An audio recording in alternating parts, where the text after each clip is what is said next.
It's a little bit crazy. You're suddenly blurry now. I wonder if anything was real. All our history's hazy, like driving in the pouring rain. Are we in too deep to heal?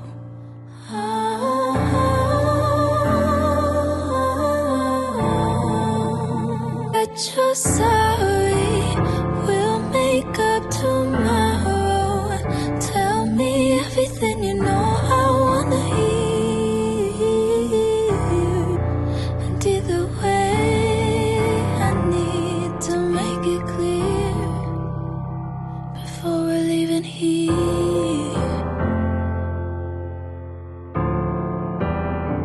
Before we're leaving here.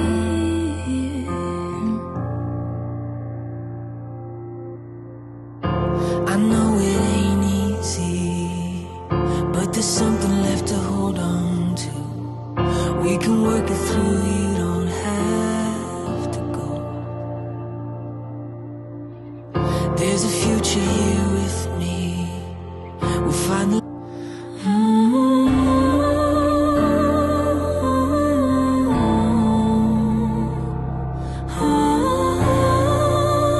up tomorrow. Tell me everything you know I wanna hear. I'm trying to be open, but that we're before we're leaving here.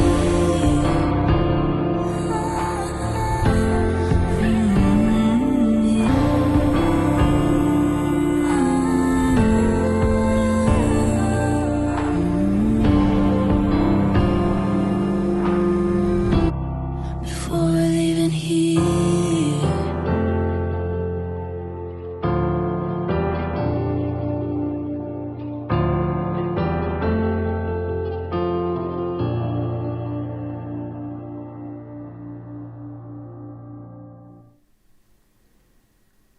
And shalom, everyone. Shalom. I want to welcome everyone to the house of the lost sheep of Israel. And today is special. A special day today. Because today is forever will be changed as we move forward. So this is a good day for many of us.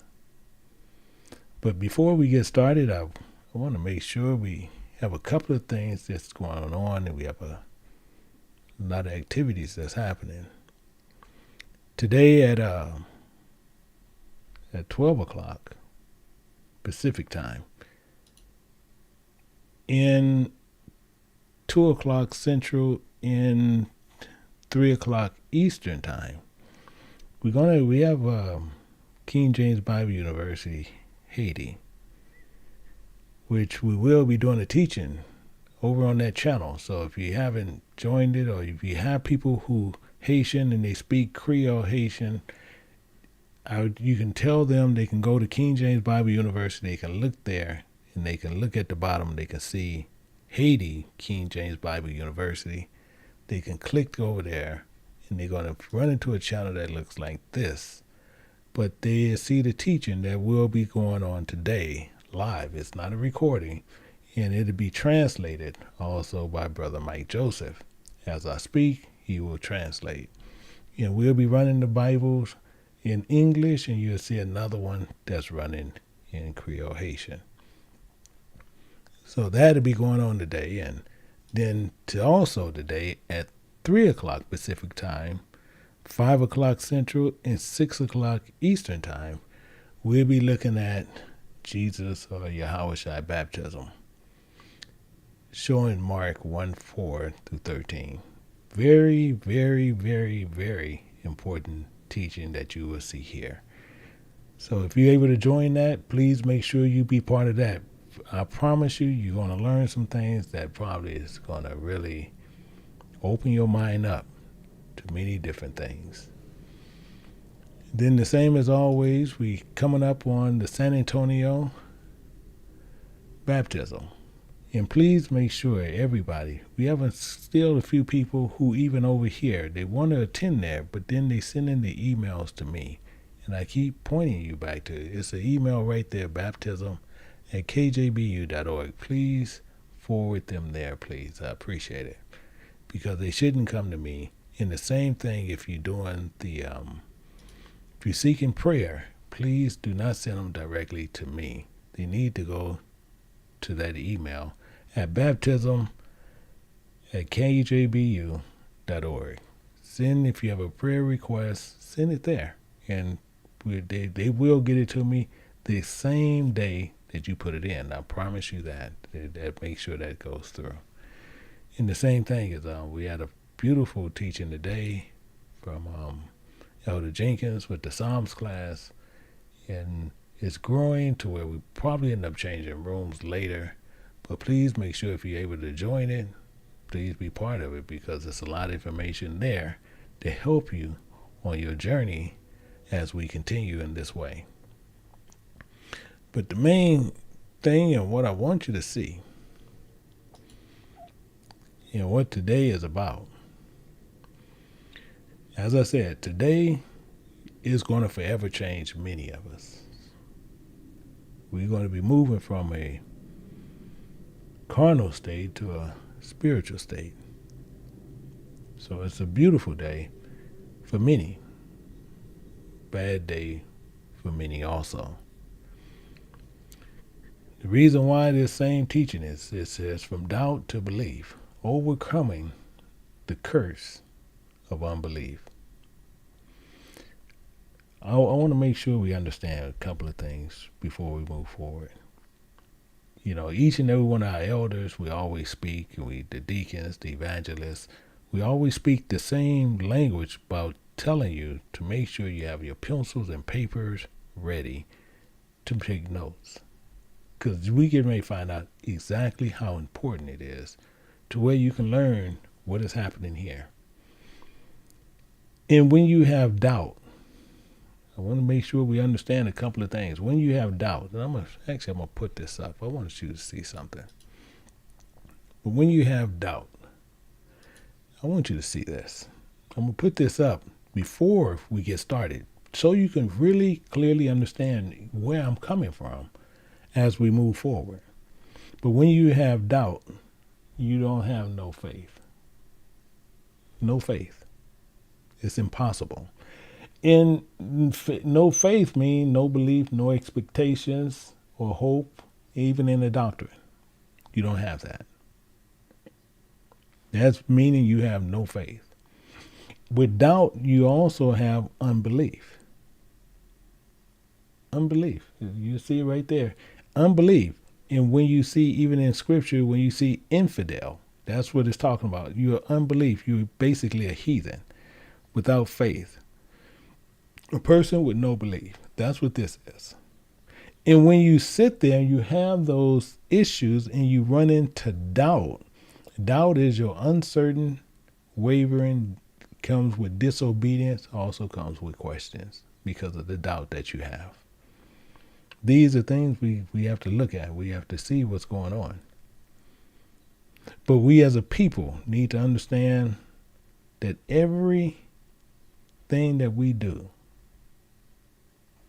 this can play a serious part in it.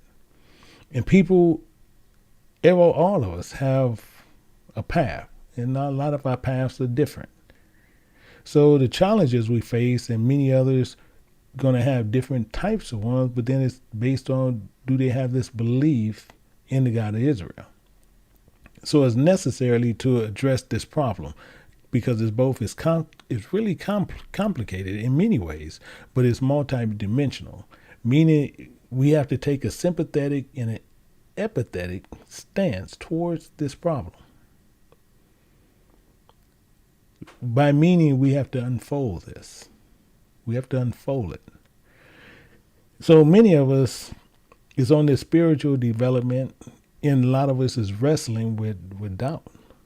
We're wrestling with doubt. We're wrestling with uncertainty, wavering, disobedience, questions about God. And it's essential for us to recognize that this is to be shared. In how it happens is a shared experience with many on how this actually comes about. Even as a follower of Christ, we should seek to understand the path of an individual who battles with unbelief, this infidel without faith, and to give them assistance through the resources of the Bible to help them. I want you to keep that. Make sure you understand where I'm coming from. If they choose not to, you walk away. You don't try to pound that into them. You don't try to force that into them. But you give them to provide the resource, so you make sure you have the Bible there to provide it for them. And with that, they can develop faith. They can develop the faith of it, which is the belief, expectation of a hope, and a doctrine, instead of condemning them or judging them. So it works on the main thing of their faith, which the dedication to study, to where now they can develop through observation and necessary to cultivate and deepen their faith. This is what it does. So many of us, we look into places, and some we go in many different places. Many of us go in many different places. This is why I really hold to what we hold to, because many people are going to eat from a whole bunch of tables. I'm talking about all week. I'm talking about elderly. Everybody's been running this all week for whatever reason, but that's the way the Spirit is leading them. Because many people are going to go through many different places for doctrine. This is why I always tell you, even on my end, my channel goes up and down. The reason why, because if you believe what you're getting here is 100% truth, then you need to ride with that. But whoever else, wherever you believe you're getting truth, is no reason for you to come to get this doctrine or someone else's doctrine, because now you're going to mix it and you're going to have a demise on it anyway. But it's based on truth. It says this, and I'm going to show you this real quick, and then I want to ask you a question. I want to show you this 1 second. And it says this right here in Ecclesiastes 12:12. It says this. It says, "And further by these, my son, be admonished of making many books. There is no end, and much study is weariness of the flesh." This is clear. So I have a question. And I'm not going to pose it. I'm not going to poll it, but I want you to put it in the chat. The people who are really serious, looking to crossing over to the serious side. I want you to put it in the chat.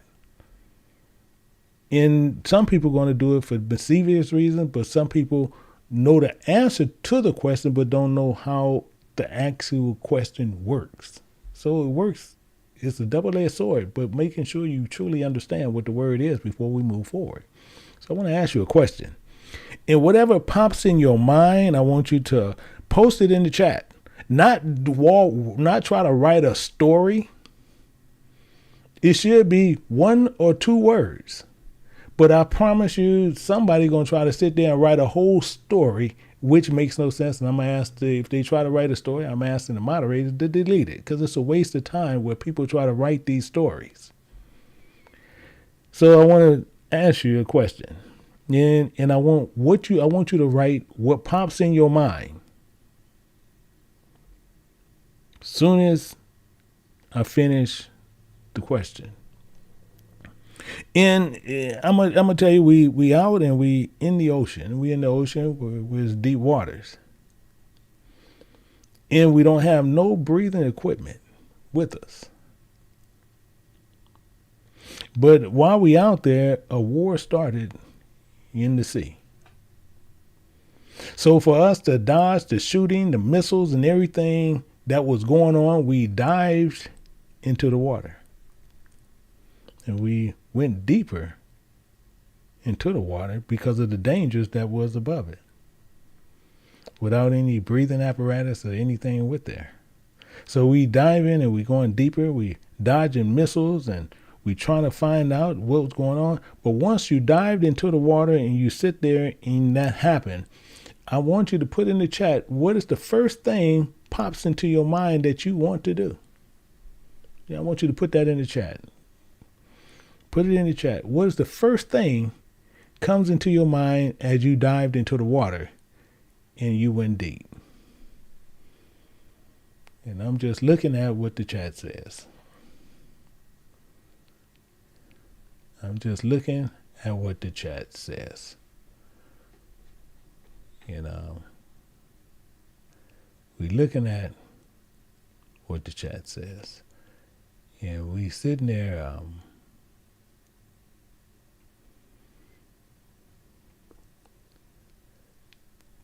and the main thing is we have some very good answers, but we have some people who try to mix it, and we're going to address that. Searching for survival tools absolutely makes no sense. Searching for survival tools in some deep, deep water makes absolutely no sense. See, this is where people try to find other ways to get around something. And this is why we don't sit there. I said it's 1 or 2 words, all you needed. But many people have very good answers. But we're going to address those. We're going to address those. So the main thing is, we have some that making absolutely no sense, because this is people. They're trying to figure out what I'm saying, but I'm asking you to be honest with yourself. This is the question I'm asking you, and most people are not being honest with themselves because they're trying to figure out what is going on. But the best answer is this, is live. Everyone said live 100% dead on. I take my hat off to you. If you got live and breathe, we got an issue there. Everybody who's saying breathe, issue there. Pray, we can have some issues there. But I want you to understand something. But we're going to see how to correct this. The reason why that question was asked, and the reason people, if you dived in the water, I want you to keep this in mind. If you dive in the water and you seeking protection, this is what you got to remember. Not knowing what was going to happen, but you went into the water and you seeking protection. You already know you didn't have no breathing apparatus with you. You already knew that. So with that, I want you to understand something. So when you dive into the water without any breathing equipment, I want you to keep this in mind. In the people who dived in the water, and the first thing they say they want to breathe, the first thing comes in, that's the first thing coming to your mind. Then you want to breathe. So the first thing you're doing, you personally committing suicide. You personally committing suicide. Because you're going to drown. You're going to drown. So this is why I say it's really important, but it doesn't matter because we're here to learn. But when you saying you're going down it because you want to live, that's you cannot beat that answer. You cannot beat that answer. But if you're saying you want to breathe and live, you have doubt and you are going to die. We're going to find out what's going on here. Because if you're going into the water and you're saying you want to live, so you're sitting there and you're looking at something to where you need to be guided on what's happening. And we're going to see how this works. Because some people, if you have other than live, then we're going to use that one. If you have anything other than that, you're going to drown because some doubt is there. I want to show you something. We want to look at this and we're going to see something in Exodus chapter 20. We're going to start with verse 18. It says, and all the people saw the thunderings, the lightnings, and the noise of the trumpet, including the mountain smoking. And when the people saw it, they removed and stood far off. I want you to think about what's happening here. I want you to think about what is happening here. They stood far off from this. And the first thing happened is this. They said to Moses, speak with us and we'll hear you, and we will hear. But let not God speak to us, lest we die. Lest we die. Well, I want you to understand what happened. Verse 20. Moses said unto the people, fear not, for God is come to prove you. Including that his fear, his desire may be in the presence of your faces. Before your faces. He's telling you this right up front. That ye sin not. But I want you to see what Moses did. The same as many people said they just want to live. Because these people sitting there straight. And the people stood far off. Including Moses drew near unto the thick darkness where God was. Where God was. I want you to think about that. See, when we doing things and we looking at things a certain way, we want to understand what's happening here. We want to look at a more serious look within ourselves. So the main thing is, did you have anything wrong on your answers? No. You just did an answer what popped up in your head, but we need to find out how to correct it.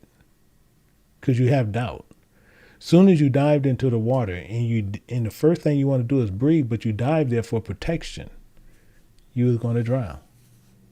So we got to understand how to twist that up and understand to clear our head, to really get a clearness in our mind to find out what is happening. Because understanding that can help many to overcome doubt, uncertainty, wavering, disobedience, and question. The unbelief, being an infidel without faith. But we want to develop a stronger sense, a stronger understanding on what is possible when you put your trust 100% in God. Because unbelief is a curse. Unbelief is 100% a curse, but that curse can be broken through educating ourselves and having a genuine spiritual satisfaction to attend and be patient and be steadfast. I want you to clearly get that. So with that, I'm going to tell you a parable. A parable you won't see in the Bible, but I'm going to share a parable with you. And some of us have a friend. Just put it that way. Some of us have a friend or have friends, and they was devout followers of God. They love nothing more than to spend time in prayer and reading scriptures and learning about God. But as they grew older, they began to face crises and face things that they had to come against. So they crisis became their faith. Once they left their father's and mother's protection, this is what they had to face. They always have believed in God's goodness and power, but as he looked around the world, he saw so much suffering. They saw so much injustice, and they couldn't reconcile that God knew with the pain and the brokenness, all that he saw all around him, all around the world. So with this, these friends and these people, they fell into doubt, uncertainty, wavering, disobedience, questioning God. And that doubt grew stronger. It became this machine. And it grew stronger. Every day passing. Until he found himself, and many of them found themselves unable to even pray or even open the Bible. They felt lost and alone, unsure that whatever they do or whoever they turn, it was always war. So one day, your friends and this one person was walking in the park, and they came across a old tattered book lying on the ground. So they was curious. They was curious about this. They picked it up and they opened it. They discovered it was a King James Bible with the Apocrypha. And then as he flipped it open, he came to these pages. And you will see the pages that he came to was Isaiah chapter 1, and we're looking at verse 15. And he's seen this. And it says, and when he spread forth your hands, when you spread forth your hands, I will hide my eyes from you. Yea, when you make many prayers, I will not hear, and your hands are full of blood.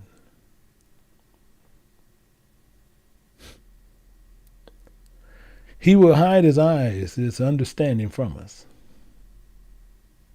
because of our lifestyles. Because of our lifestyles. In those words struck him to the core, as many of our friends, it struck him right to the core. For they had been guilty of the same thing. They had been praying and they was reading the scriptures while ignoring the suffering of those around them. He was the same in the likeness of these people who they call religious leaders today, even as in Isaiah's time. They was more concerned about their own rituals than caring for the poor and needy. The man realized that he was confronted with doubt, uncertain, wavering, disobedient, and questions hit him head on. I want to show you also what it says over here in Hebrews. Hebrews 11:1, it says this.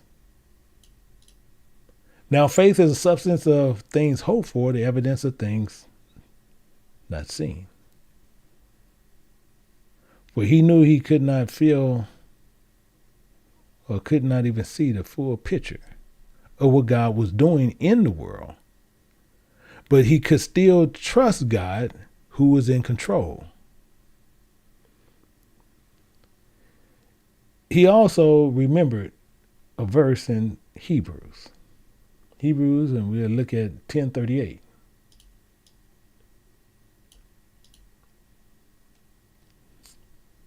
And now the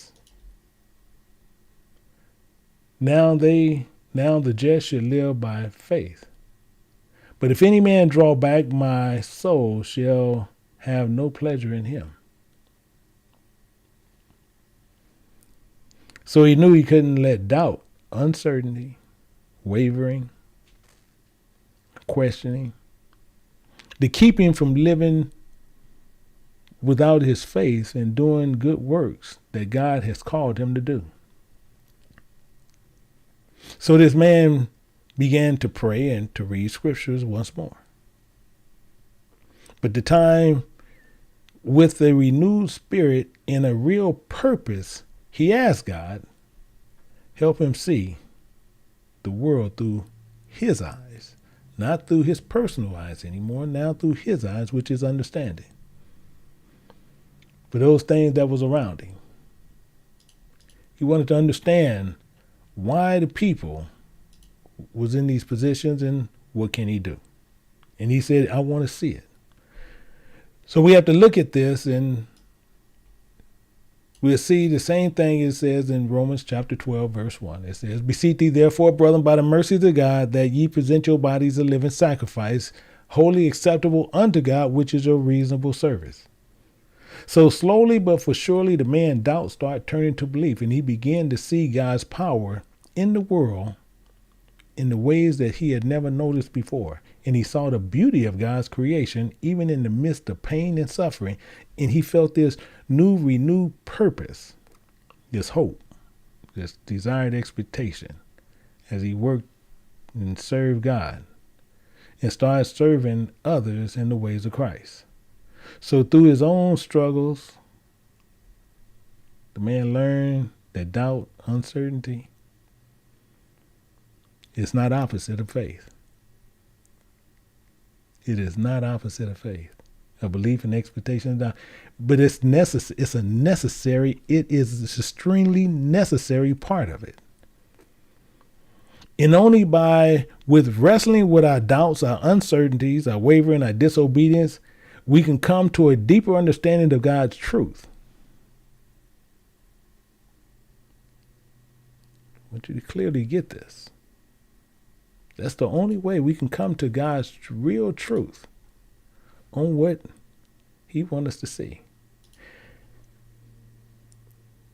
In Isaiah 55 and verse 8, it says this: "For my thoughts are not your thoughts, neither are your ways my ways, saith the Spirit of God," says the Lord. So we may be encouraged and hold fast to our beliefs with this doubt. However, we'll see this with this renewed faith and understand how much what we need to do on all things. On all things. We need this renewed faith. We need it.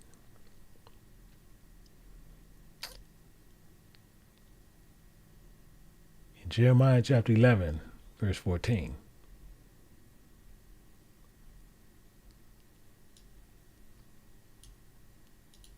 "Therefore, pray not for this people, neither lift up a cry or prayer for them. I will not hear them in the time that they cry unto me in their trouble." In their trouble. So these words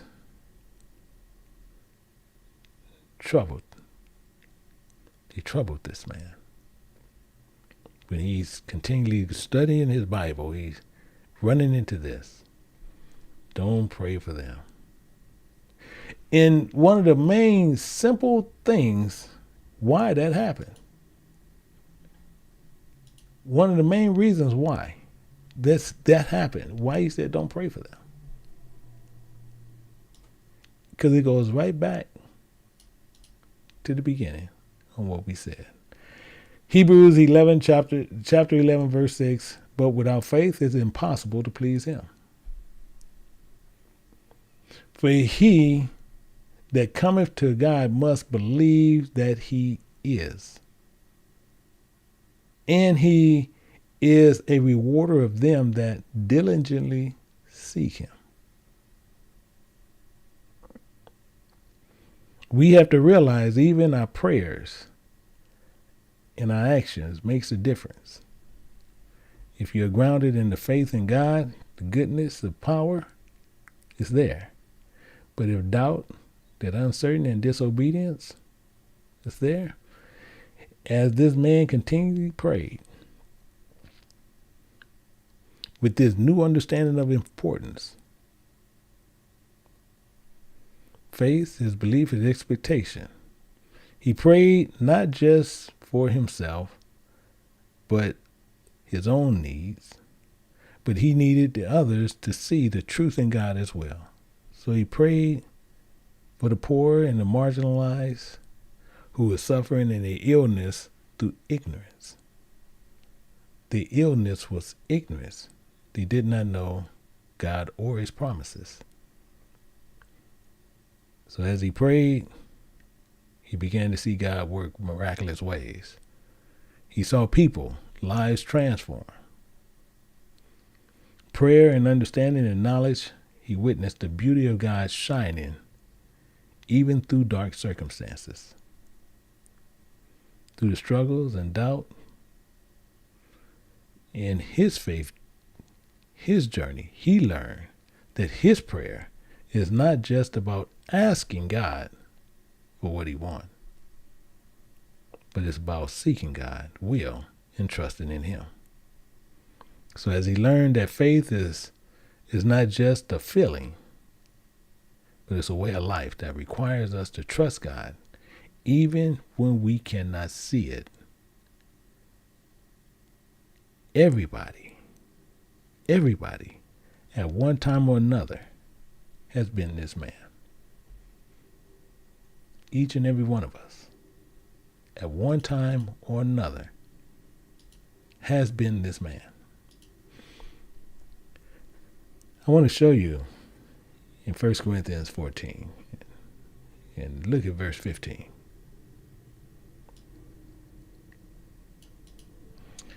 What is it then? I will pray with the Spirit. I will pray with the understanding also. So if you're going to pray with the Spirit, you have to pray with the understanding also, not having this uncertainty and never forgetting the power of God's knowledge and understanding, as it says. So to bring miraculous change within yourself, you need to be honest with yourselves and be self-aware even of others who lack faith in this essential part of their life. Examination of our own personal worldview and conditions, learning how we keep an open mind only towards God's existence. To learn more about Him, to become closer to Him, one's willingness to engage in this never-ending story process of self-reflection and to approve is critical. The improvement is critical to our learning. And this is the end of the story, but I'm going to tell you the interpretation thereof it, because it's important. We need to understand the interpretation of this story. We're going to go back to Hebrews chapter 11, verse 6, and see what's going on. It says, but without faith it is impossible to please Him. For he that cometh to God must believe that He is, and that He is a rewarder of them that diligently seek Him. Faith. So without faith, without the belief, without the expectation and the hope of a doctrine, it is impossible to please God. Because every one of us who comes to Him must believe that first, God exists. We have to believe that first, that He exists. So the first thing we must believe in Him in the broader principles of having faith. It's hand in hand. So I want you to write this part down, and you won't see it in there, but I want you to use it as something else to help you really clearly get what we're doing here. What we're doing here. I'm going to take you over to Hebrews, and we're going to look at something. And I want you to write this down as I read it. But I want you just to put this there for yourselves. It says in Hebrews 11:1, it says, now faith is a substance of things hoped for, the evidence of things not seen. I want you to take that, put faith, highlight faith, put it up on the top, and we're going to say we're going to use faith as the instrument. That's what I want you to say. Put faith, circle it, say, I'm going to use faith as the instrument. I want you to write that down. Faith is now going to be the instrument you're going to use. And the faith is an instrument to use to understand God, shows you what's based on this and how we're going to see it. The interpretation of this and why I'm saying that and why I want you to see it, and let's look at something a little bit closer. In Hebrews 11, we're going to look at verse 38. Because he's saying the same thing. It says, now the just shall live by faith. This is why we have to put faith as our instrument. Because we going to live by faith. But any man draw back, my soul shall have no pleasure in him. So we have to use that as an instrument. We're going to use that as the tool to cultivate our lives. So without faith, belief, the expectation of the doctrine, then we don't have anything. But we need that instrument. We need that instrument in us. So if there's no faith, then there's no works. If there's no works, then faith is dead, because your faith was never there. Faith produces works, and the same as your belief produces faith of outcome. This is why faith and we have many people today, and we got to get close to it. Why we have so many false preachers today. Many of them, false preachers today. Tell you why. You have false preachers pumping pipe dreams about God. You have these false preachers, they pumping these false dreams about God healing them from cancer and blindness, crippleness, financial issues, death, home loss, car loss, family issues, husband issues, wife issues, and all that you need to do is come to this building and give this man money. And with that transfer of this dream can come true. And that tool in their building is money. So where's your faith for the individuals that seek them? Or to only later to react to where you have these unanswered prayers, as people's reaction of these beliefs can vary. Some people may feel delusional and disappointment with God because they have given money to be healed of cancer and blindness, crippleness, and issues that they can have in their lives. That can draw a disappointment to God because people have lied on God, and this is what they said that God's going to do. You come give me some money, and this is what God's going to do. Some others, Satan do things temporarily, and some other things that happen, and people become more devoted to that church or that man. So it's important first to recognize that God is. And one thing we want to remember, and I want to show you this as we go through here, because it's really important we understand up front why these things happen. In Jeremiah chapter 11 and verse 14,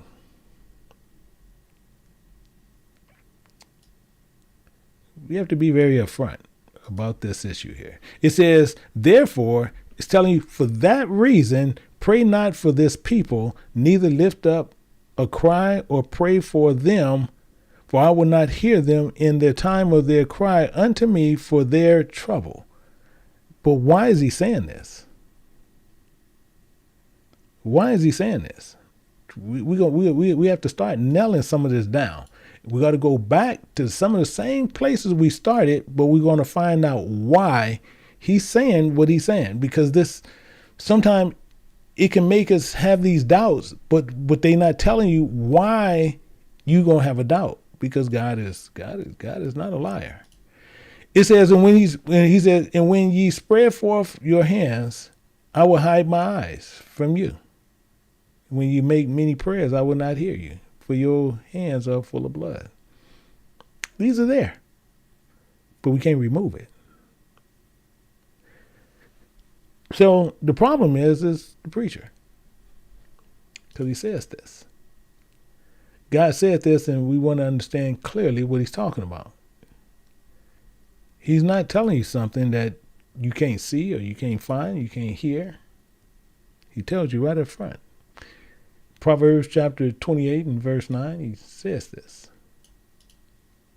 He that turneth away his ears from hearing the law, even his prayers shall be an abomination. Oh. This is where our problem starts, and this is where our problem begins. Now we have people who go into these places and they sitting there, and we don't want to hear nothing that God has to say. Nothing. But when we have a problem, we feel we can go pay for it like we had a counter and he fixed it. He said, even your prayers, even the man that's doing it, those are an abomination to God, which gets you in more trouble. So ultimately, this impact, this unanswered prayers, individuals can lose faith in God. They'll lose faith because they're 100% sinners, but they feel that God should take care of this.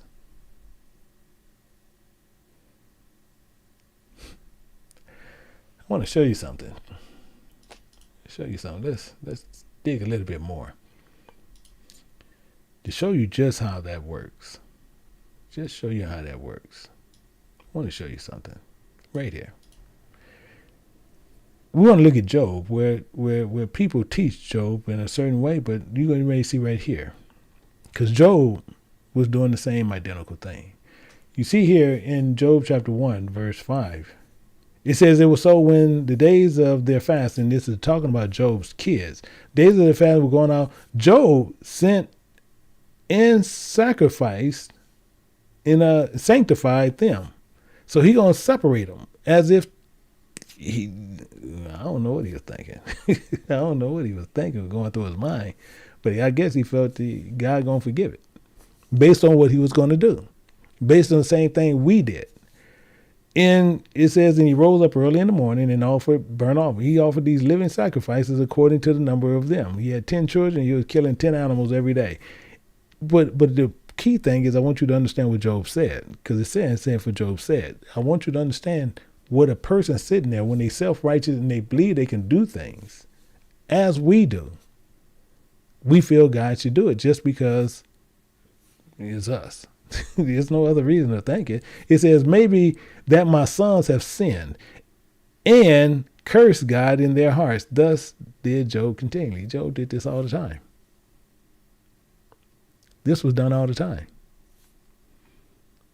How many times have we, in our own lives, we have done things. We sit there. We live 100% sinful. We have people who only open and crack open the book on the Sabbath, or they cracked it open on Sunday or Monday.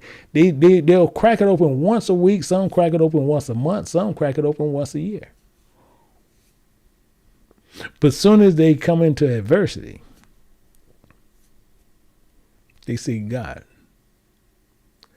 He that turneth his ears from hearing the law, even his prayers shall be an abomination.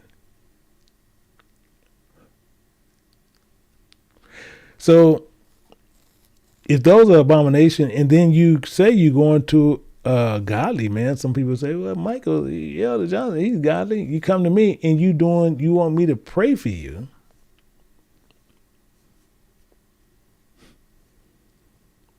But you are once a week or once a month or once a year person.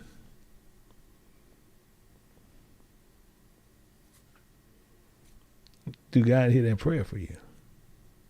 No. That prayer was an abomination. That's why I try to make sure I have a buffer there to make sure I see who I pray for. I'm not trying to do vain prayers.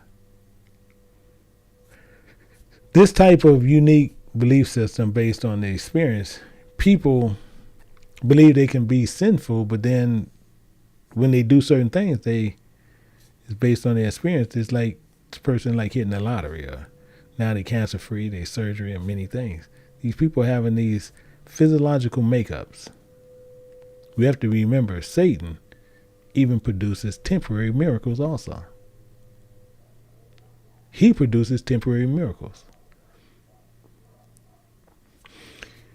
When your request is not fulfilled, your prayer is not fulfilled, you can lose belief. Many start believing there is no God because their prayers were not answered. Not remembering Satan also do temporary things. I want to show you, and we're going to look over here in Exodus chapter 7, verse 9. When Pharaoh spake unto you, saying, show a miracle for you. Show a miracle for you. This is what Pharaoh asking Aaron and Moses. Show him a miracle. And then thou shalt say unto Aaron, take thy rod and cast it before Pharaoh, and it should become a serpent. I want you to see what's going on. So what happened? And Moses and Aaron went unto Pharaoh, and they did so as the Lord, the Spirit of God, had commanded. And Aaron cast down his rod before Pharaoh, And before his servants, it became a serpent. This rod, this stick, became a serpent, like a snake.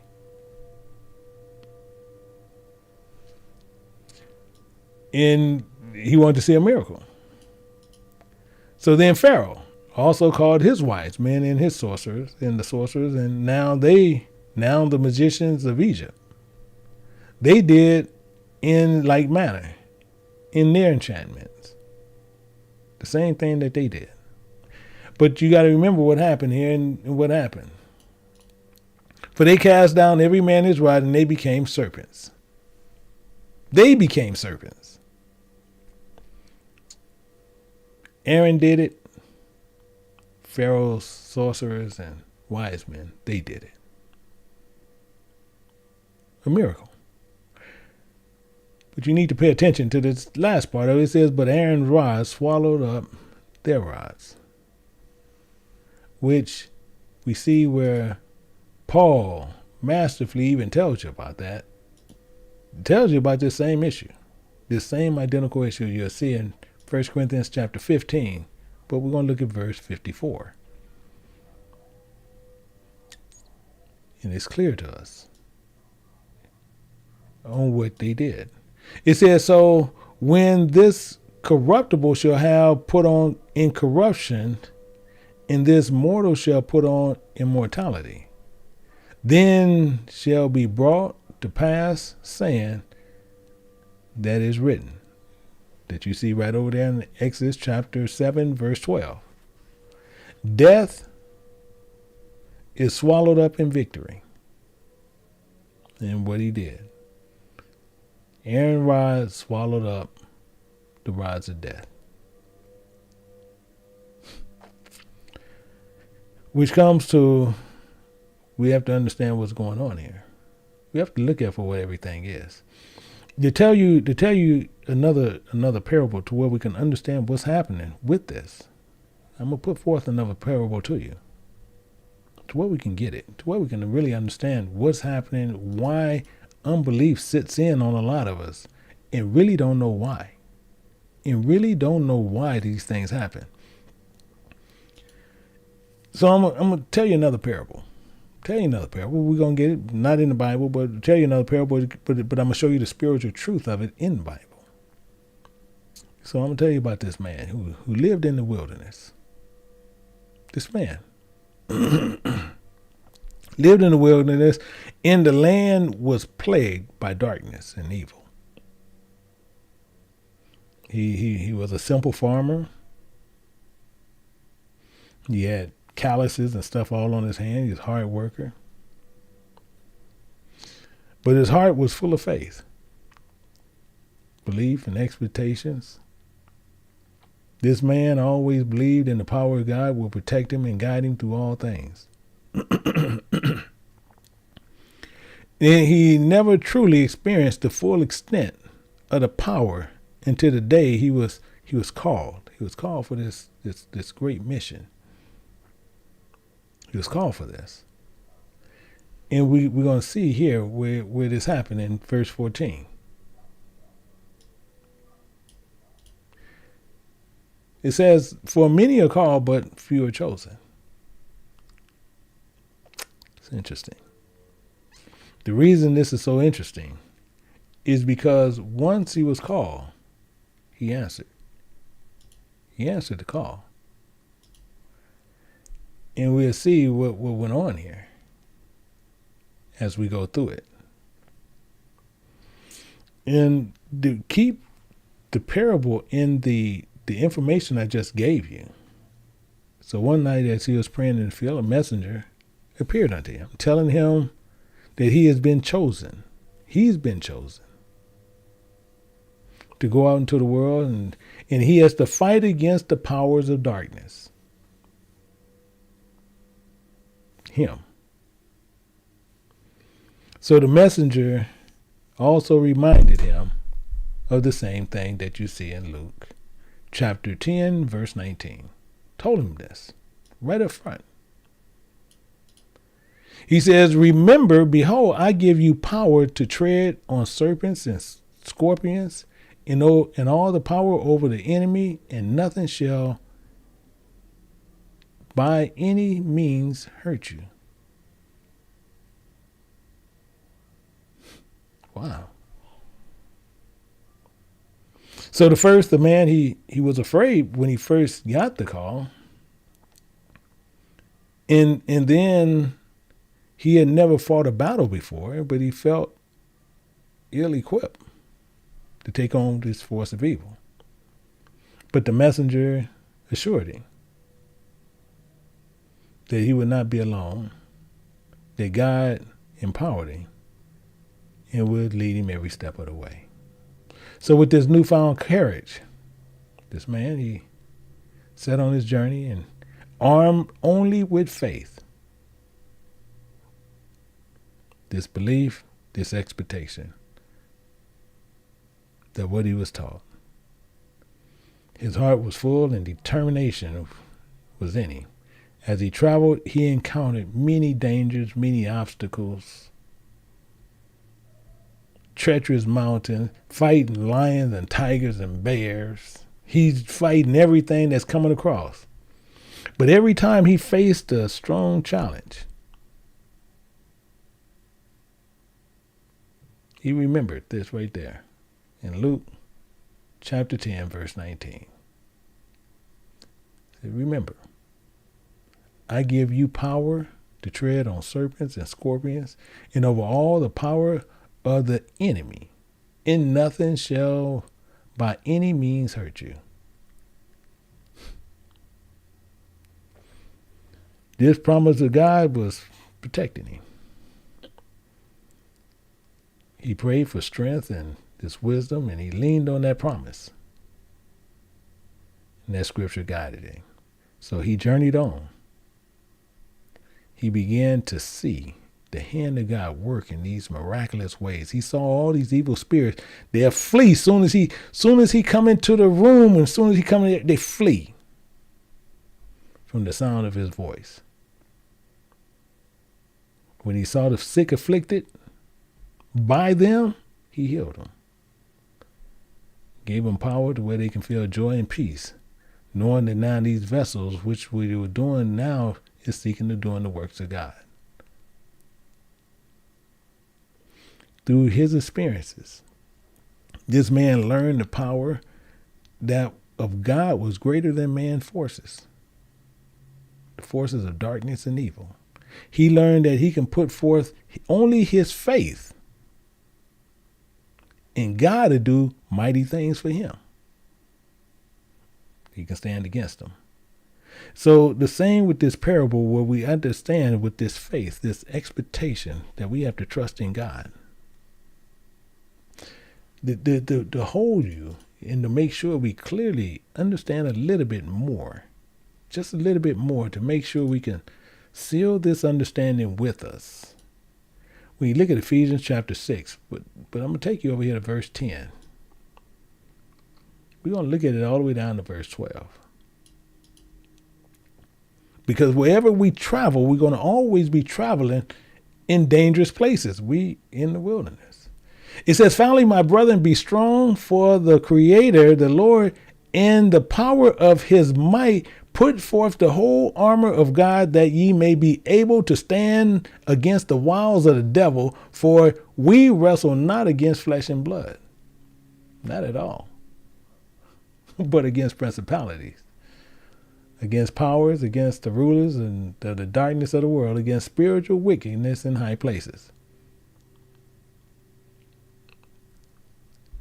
Remember Luke 10:19. Remember, I give you power to tread on serpents and scorpions, over all power of the enemy. You see him. You see him right there. To show you a little bit more with this, and make sure we all together, in 1 John chapter 4, and looking at verse 4.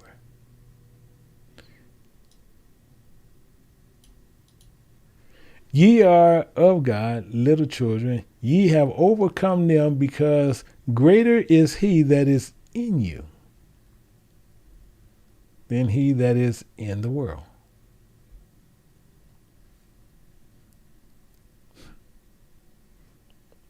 Greater is in you.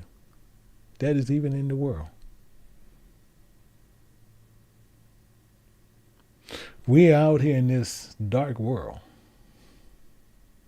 We're out here. We have these challenges. We have to deal with these things. Many are called. Few are chosen.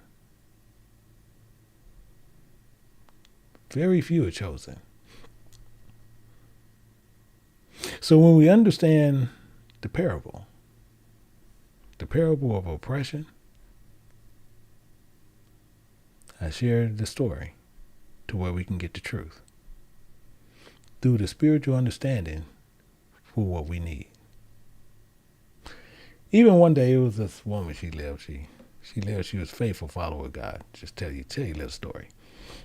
She's this faithful follower of God, and her heart was full of compassion in those that was around her. So one day, this group of soldiers, big old group of soldiers, they came, and once they came to the village, they came there forcing people. Mean, bad old men, they just mean guys. And as they come in, they're going to force everybody to do what they want them to do. Just keep that in mind. And they was forcing them in the village. They intend forcing her to renounce their faith and their belief in the expectation of God and the doctrine that he was giving them. So they worship God, and they wanted him to worship their idols, their people. But the woman and her family refused to bow down to the enemy, and knowing that her faith, her belief and expectation, God was more powerful than any force of darkness. It goes right back to darkness. We don't have to see them. It's like these soldiers were so furious they threatened to kill them if they did not renounce their faith. So with this same faith, we can sit there and see what happened, where we'll see a quote that we'll see in while we're going over here to 2 Maccabees chapter 7, verse 18. Because there was a quote there that I want you to see.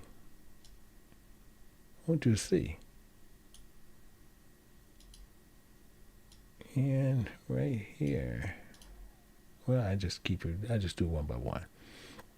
Because I want you to see this quote. And I want you to understand what it says. But I want you to pick it up right after the colon. It says, "For we suffer for these things for ourselves, having sinned against our God. Therefore, marvelous things are done unto us. But think not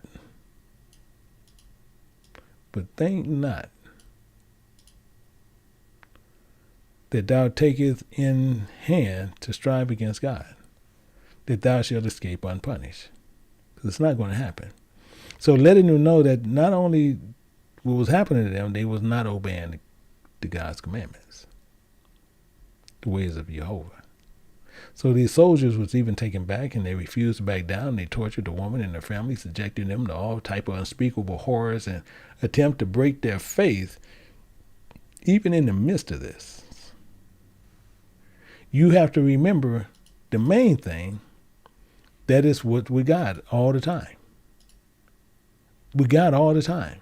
In Philippians chapter 1, verse 21, from the quote of Paul, "We live by this. For to me, to live is Christ, and to die is gain." Every step of the way. This would be at the end, no matter what, you still was getting life. Through this experience, this woman and her family learned that the power of God is greater than any enemy forces of darkness.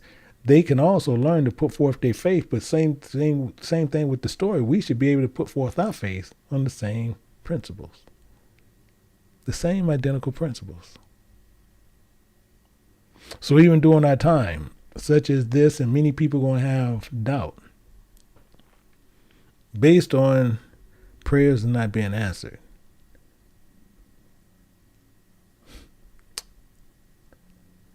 We need to see what's going on within ourselves. God promises, and if we sit there and we hold on to his promise, we're going to walk boldly in the light, in his love, knowing that we have been given power over our own enemies.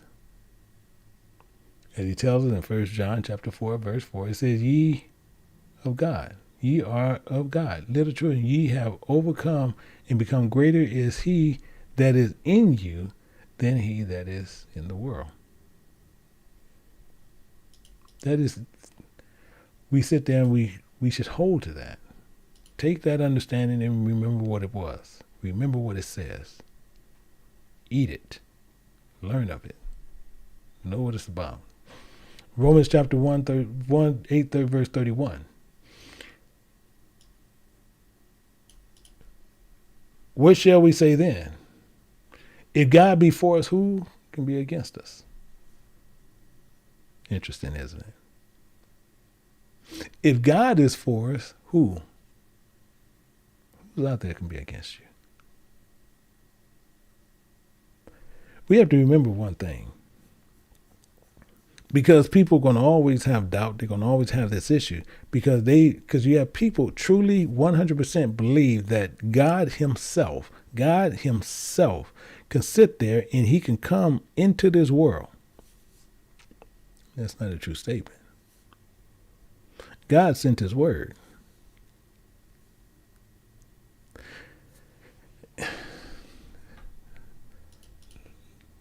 Let's get a better understanding of what I'm saying to where we can come to a better place of understanding. In Habakkuk chapter 1 and verse 13.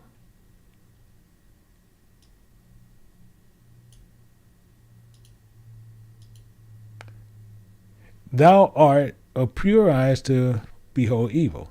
Which he's saying, he says, thou in perfection and beauty, a pure understanding to remember evil. Evil cannot even make small room for his understanding. He's not doing it. He says he can't look upon on iniquity. He can't even look on it.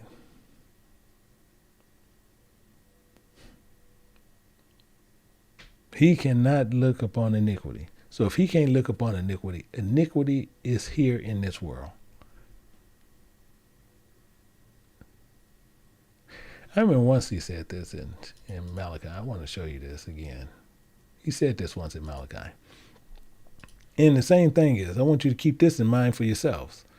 Because he said this, and we need to remember what this is saying. He says, I have loved you, saith the Lord, saith the Spirit of God. He loved us. He loved us.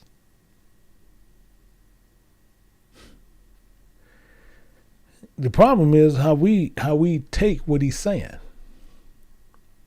To show you how we take what he says. We have an issue. The Spirit of God in his word, in his Bible, in everybody has a Bible who mostly is here. You see this verse there. He said, I have loved you, saith the Spirit of God, saith the Lord. But it says, yet ye say, so it's saying, yet we say.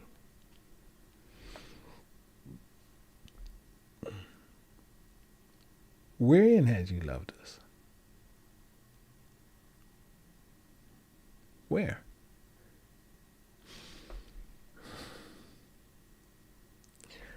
It goes back to where we can live a sinful life. But when we seek God because we need him for certain reasons, and he don't do anything, our prayers are abominations to him because we don't want to hear his law. He said, I loved you. Wherein have you loved us? Did you take care of my cousin who got shot, Pookie? Did you take care of him? Did you help my mother, help my father, help my brother, help my wife, help my husband, help my children? Did you do any of these things? Did you help them in any way? And you had a nerve to say this? God, wherein have you loved us?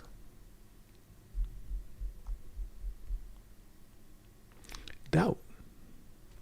Doubt starts sitting in when a sinner is self-righteous. Doubt will always sit in. Doubt gonna always be in the forefront. When you look at this in a close way, it tells you in Psalms 14:1. It says, "A fool says in his heart, there is no God. There is no God. There is no God. They're corrupt. They have done abominable works." We did abominable works. We just spoke about them. So since we done these abominable works, but then we need God, now all of a sudden, God, what's up, God? God, where are you? Don't you see you need to fix this? So what about me? What about you? You're God. You need to do this, God.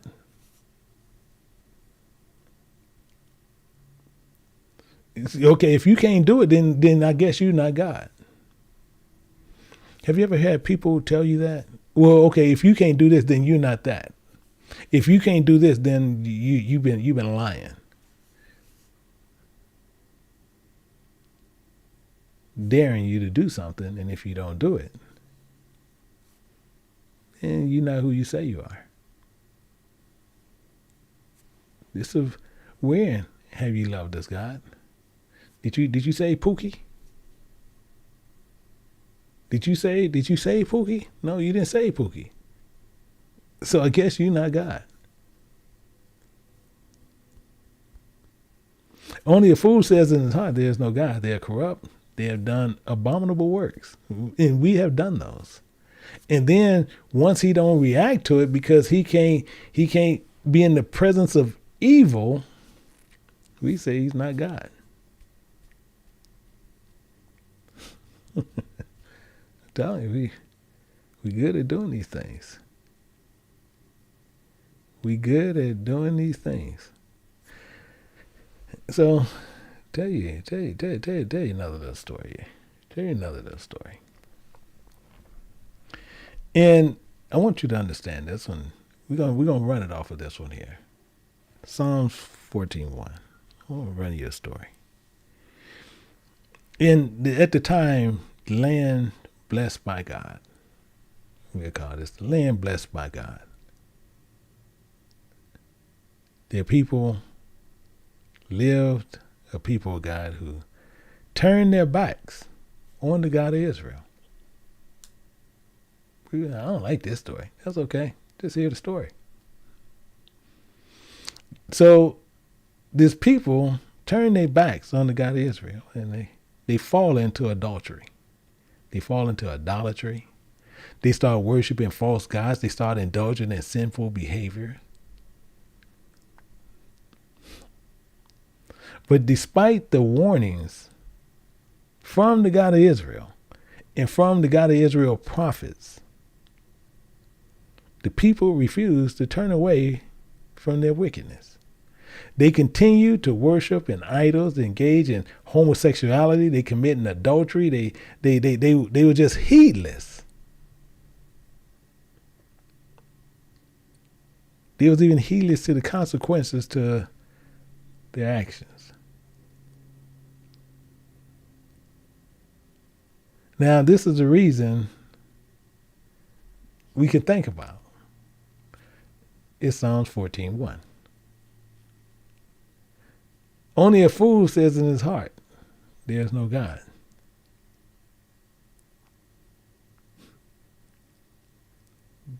We got to remember what that's talking about. Only a fool gonna say that because that's what'll make us do those things. Could we say there is no God at all? No God wherever. I don't know, there ain't no God. So I want you to keep something in what we'll start doing. We got to see this even in the law. Deuteronomy chapter 7. We'll look at verse 25.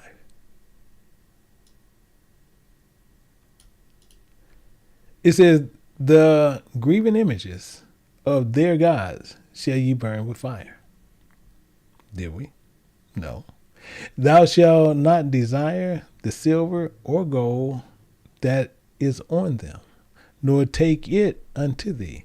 These thou be a snare therein. So if you sitting there, you wearing this God head, that people sitting there talking about this Jesus type head, this Yahweh head, you're a snare. You're a snare to your own people. In fact, it is for an abomination unto the Lord thy God, the spirit of your God. It's a snare, and it's an abomination. But he gets better.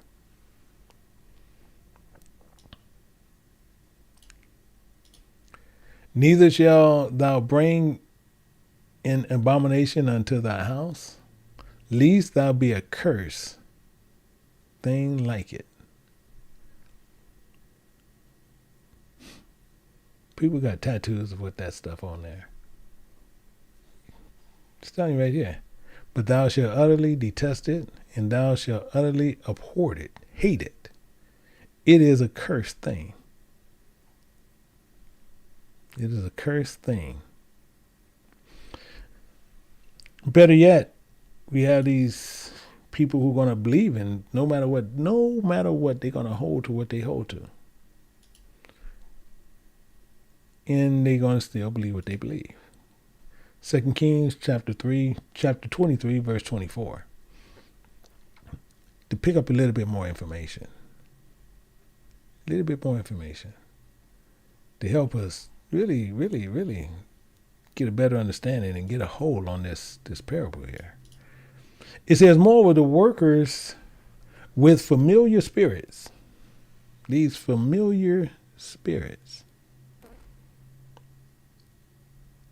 and wizards, in the images, including the idols, including all the abominations that were spied in the land of Judah, including in Jerusalem, did Josiah put away, that he might perform the words of the Lord, which were written in the book of Hilkiah, the priest found in the house of the Lord.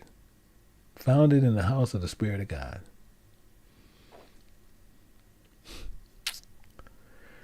God desires his people to be separated. He desires them to live separated. He seeks them to be set apart for his purpose. Yeah, people, they do that in a carnal way. They try to go, well, we're going to live over here, and they're going to live in a carnal way, which they still are lost.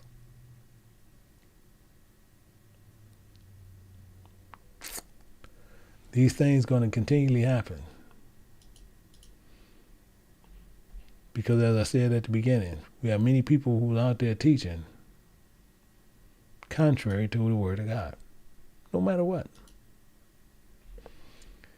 In Proverbs chapter 6 and verse 32, the same as it said in what they hold to in people who are going to teach you a contrary way of this. It says, but who so committeth adultery with a woman lacketh understanding. You commit adultery, meaning, to break it down a little bit closer, a man that is married and he's having an adulterous lifestyle and he's sleeping with another woman. He don't have no understanding, none, not even of the Bible. So you even have these men who have these, call themselves, they want to have these extra wives, and they nothing but extra concubines, extra hoes. He don't have no understanding. None whatsoever. Bible's telling you this right up front. But he doeth it, destroyeth his own soul. He's destroying his own soul. And he tells you even more so here. A wound and dishonor shall he get, and his reproach shall not be wiped away. No, he's going to pay for this. Because he teaches other people how to do that same lifestyle, and he's going to pay for it. The people brought upon shame upon themselves they with their sinful behavior, and they don't expect God to hear this sinfulness. They can't expect God to hear their prayers. They should never expect to where they can be remembered. We should be reminded of this history of God. God desires us to live holy, separated, righteous lives, free from sin and rebellion. He hears the prayers of those who remember and turn to him in faith. He cannot bless those who work wickedness and idolatry. Many of us have done abominable things and things against God, and that these marvelous things we have done even to ourselves. God, no matter what, will not hear a sinner's prayer. Never. We have to realize our errors and fulfill them.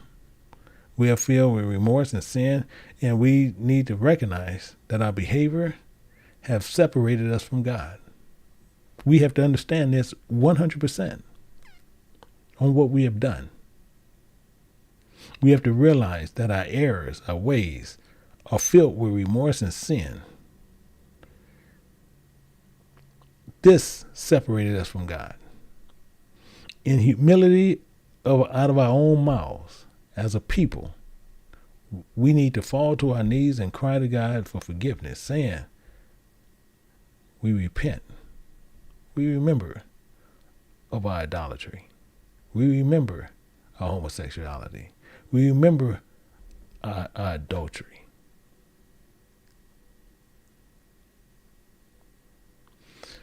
God is righteous as his mercy.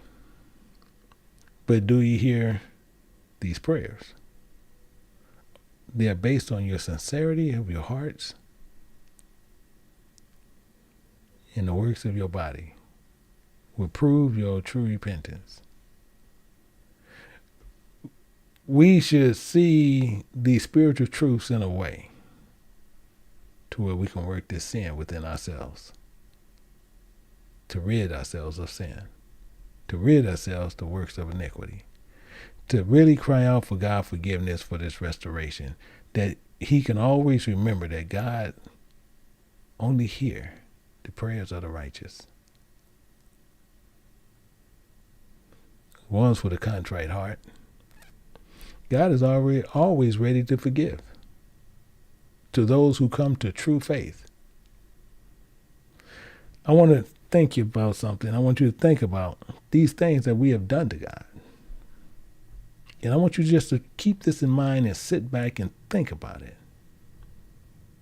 And I'm going to show them to you, to where we can't even get around it.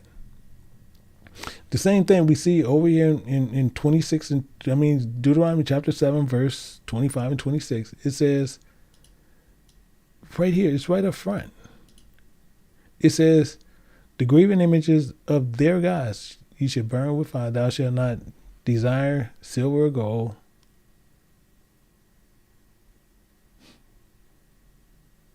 That is on them. Take none of these, lest that be a snare unto them. For it is abomination unto the Lord thy God, to the Spirit of your God. Neither shall you bring an abomination into thy house, lest thou be a cursed thing like it. But thou shalt utterly detest it, and thou shalt utterly abhor it, hate it, and it shall be a cursed thing. And same with over here. Moreover, the workers of familiar spirits, the images of idols and the abominations, all the abominations that spied in the land of Judah. He caught us. We see all of what we're doing. Are we guilty for these things? He's telling you, it said he spied in the land of Judah and in Jerusalem. So if you sit there and say that you didn't do it, you saying God lied. He spied out the land. He see that we done this. But I promise you, you got some people going to say, no, I don't. I never did. God lied. That's what you're saying. There is no God. And we practice all this witchcraft. We love practicing witchcraft. We love doing this. I'm just showing you something what we do. In Deuteronomy chapter 18, and looking at verse 10. In verse 10, see something. It says, there shall not be found among you anyone that maketh his son or his daughter pass through the desire, the fire, or uses divinations, or an observer of times, or an enhancer, or a witch. But it gets better. Or a charmer, or a counselor with familiar spirits, or a wizard, or a necromancer. Really? And I'm going to tell you why. We're going to sit there and see. It says, for all that do these things are abominations unto the Lord. Because of these abominations, the Lord, the Spirit of God, doeth drive them out from before thee. We have many people. They'll sit there, still read zodiac signs. A lot of us. Hold on, I'm a Capricorn. I'm a this, I'm a that. Yeah, you one of them. Because you'll think that's so harmless in your world. But he's telling you right up front. You one of those enchanters. You will not see the kingdom of God. You can sit there and think you are. But you will not see it. You practice in witchcraft and don't even know you're doing it. Practicing witchcraft. This is what we're good at doing this. You have so many of us, we'll walk around, oh, I'm a Leo, I'm a Libra, I'm a this, I'm a that, I'm a this, I'm a... This is what you are. And you are going to go to the lake of fire. Die with that belief. Die with that, oh, what month were you born? Oh, you like this. Oh, yeah, you're a witch. You're 100% a witch.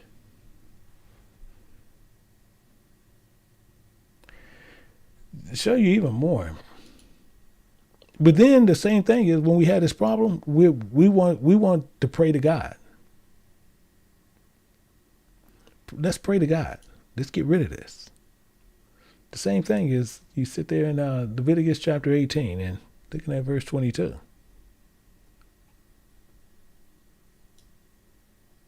It's right here. Thou shalt not lie with mankind as comparing as with womankind. It is abomination. But we do it. You got men out there laying with men. Think it's okay. You got women out there laying with women. Think it's okay.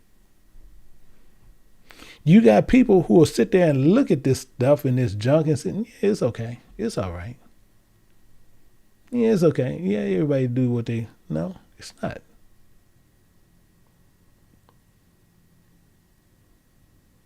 It's not okay.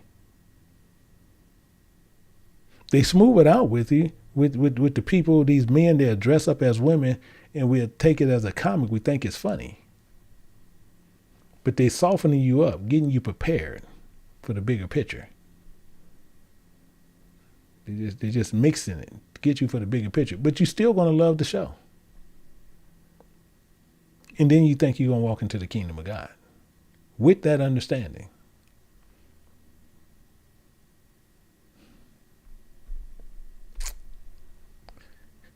And then you have these same people sitting there, God loves everybody. That's an abomination to God.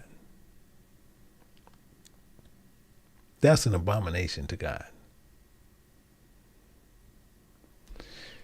He said, clear as day, you should abhor those things, detest them.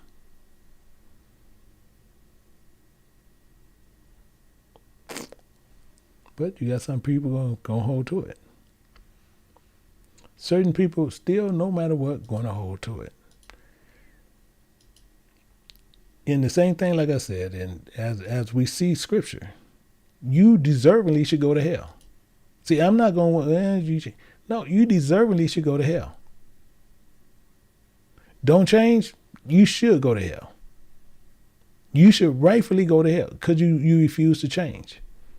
Well, I can go on my own. I can go. No. No. Mm-mm. Well, we was born this way. Yeah. Say that while you're in hell. And he tells you the same thing here. Proverbs 6:32.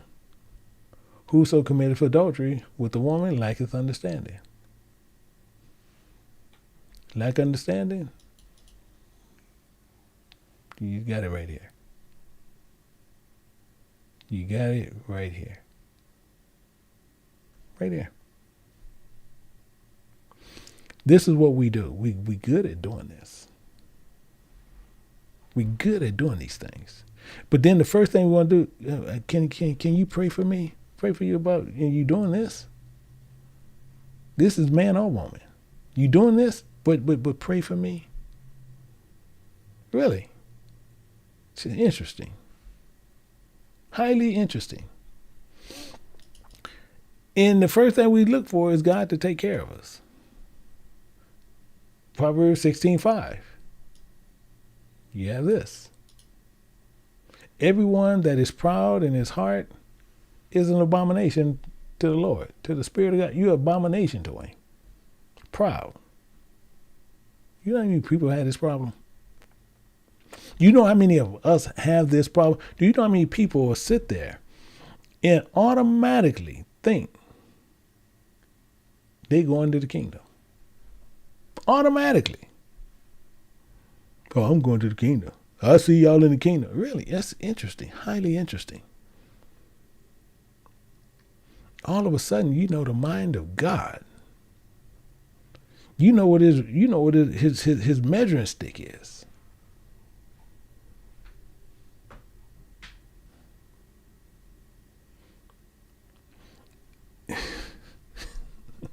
We are an abomination doing these things. That's craziness.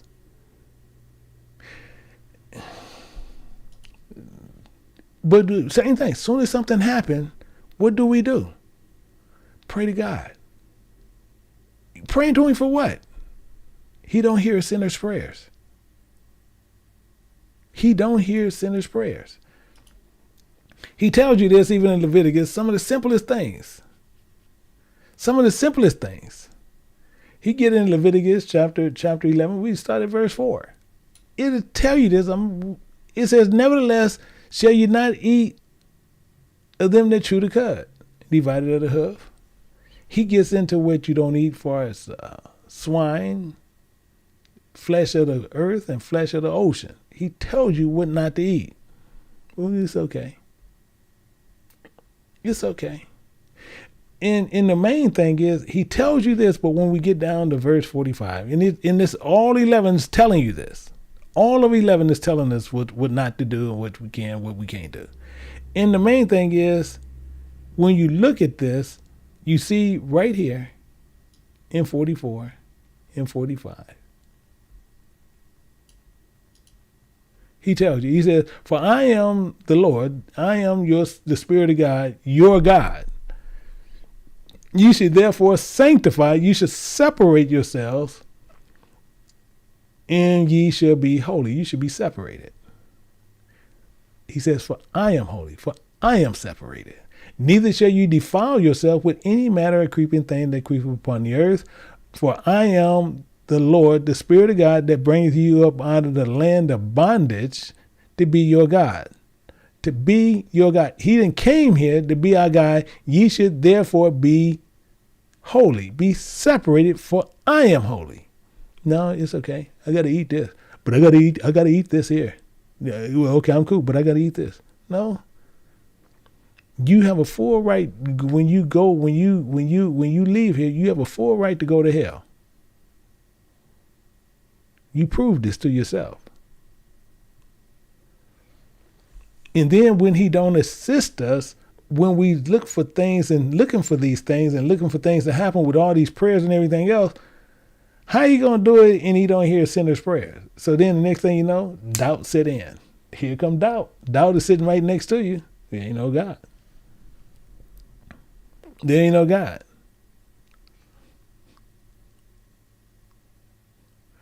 I'm telling you, we are a worst enemy. We are a worst enemy of all things. Because we like to use whatever we feel, what we need to use to get over on what we need to get over on. In 2 Maccabees chapter 6 and looking at verse 4, he tells us right here clear as day. It says, for the temple was filled with rot and reviling by the Gentiles who dallied with harlots and had to do with women within the circuit of holy places. Besides that, brought in things that were not lawful. Yeah, we good for doing that. No, this is okay. This is okay. Yeah. We're going to automatically agree with it. But it's telling us right here in what we do. And then we want God to still bless us. Still, hey, God, still bless me, God. And I still need you to bless me. Okay. Well, we get down to verse 5. It says the altar was filled with profane things, which the law forbiddeth. It's filled with profane things. But hey, God, I know He'll look over this. I'm this. I'm Michael. So He'll look over me. No, He's not going to look over anybody.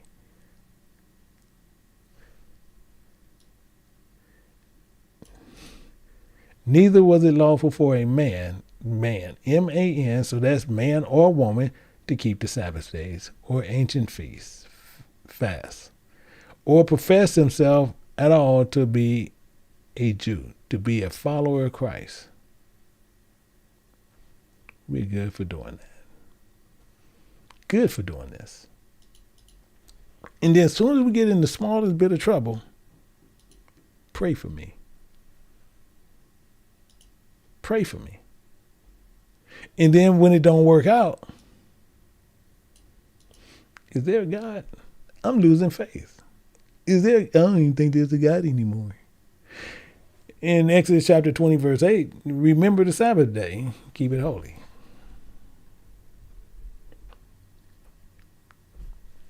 Is there really one?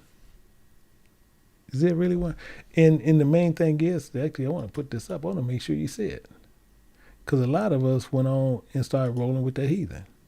We started rolling with the heathen. And a lot of us rolling with the heathen because we had nothing but heathen ourselves. In 1 Maccabees chapter 1, verse 43, and you see it right here. Yea, many also of the Israelites consented to his religion, and sacrifice unto idols and profane the Sabbath. That's what we did. This is what we do. Not only that, we sacrifice our children to do this also. And then we want to pray to God. As soon as we get in the smallest bit of trouble, then we want to pray to God for this. To show you even so, more so this, to make sure we can't get around anything. Can't get around anything. In 2 Kings chapter 17, verse 13. Verse 13. He's telling you right up front. It says, and yet the Lord, the Spirit of God testified against Israel. He testified against us, including against Judah, by all the prophets and all by the seers, saying, turn ye from your evil ways and keep the commandments, including my statutes, according to the law which I commanded your fathers, and which I sent to you by my servant the prophets. But guess what? No. This was written by a man. How many people get that? No, I don't have to listen to that. Who wrote the Bible? Did man write it? Or did God write it? God is a spirit, but God had holy men. No, okay, so it was written by men. Sent by my servants, the prophets. I'm telling you can't get around. So there's what they'll tell you. There ain't no God. There ain't no God. Nope. That ain't no God. But it gets better. I'm telling you, it gets better. They can't help themselves. But it's actually funny many times. It says, notwithstanding they would not hear, but hardened their necks into the necks of their fathers, and did not believe in the Lord their God, in the Spirit of their God. They didn't even believe in it. Meaning what? It ain't no God. To them, it ain't no God. Okay, when I got in all this trouble and I prayed to this God, I went into somebody to pray to God, and he didn't do anything. So there ain't no God. So same thing is verse 15. It says, and they rejected his statutes. You gonna reject it? No, I'm gonna tell you, I can't do that. No, you wanna do it? No, I can't do that. Well, you gonna do it? No, I can't do that. I'm not gonna do that. Rejected the statutes, made his covenant, made with their fathers, in his testimonies which he testified against them, and they followed vanity and became vain and went after the heathen that was around and about them, concerned the Lord, the Spirit of God, and charged them that they should not do like them. No, I'm not going to do that. They can eat it. Why I can't eat it? He got 2 wives. Why I can't have 2 wives? He's fornicating. Why we can't fornicate? They worship on Sunday, so I'm going to change my Sabbath day to the Sunday.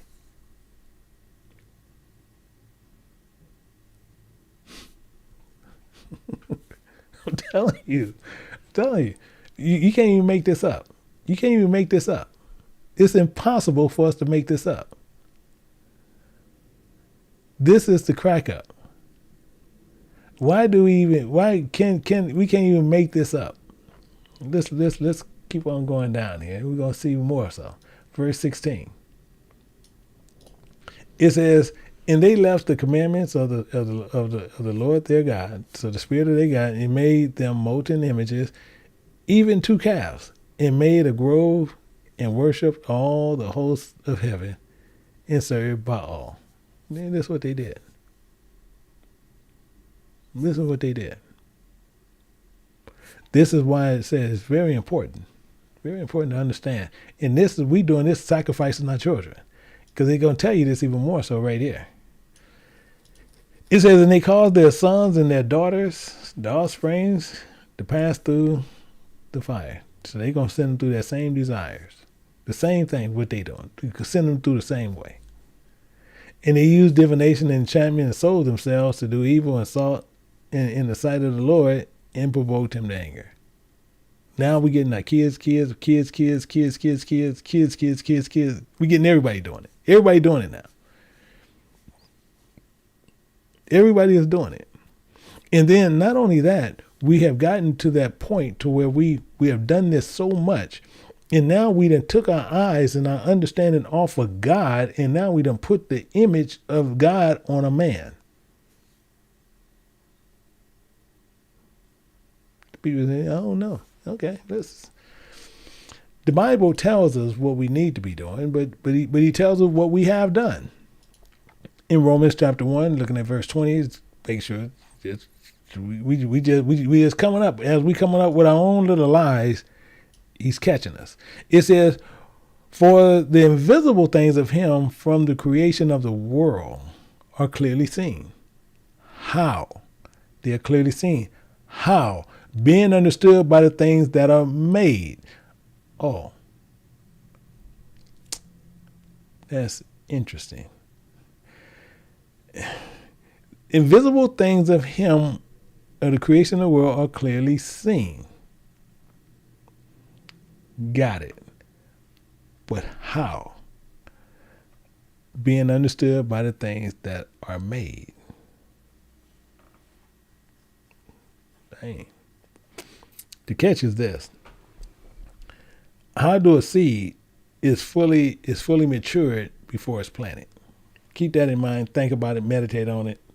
And come up with a good answer on it. Because one, how is a seed fully matured in this first state. But just think about that.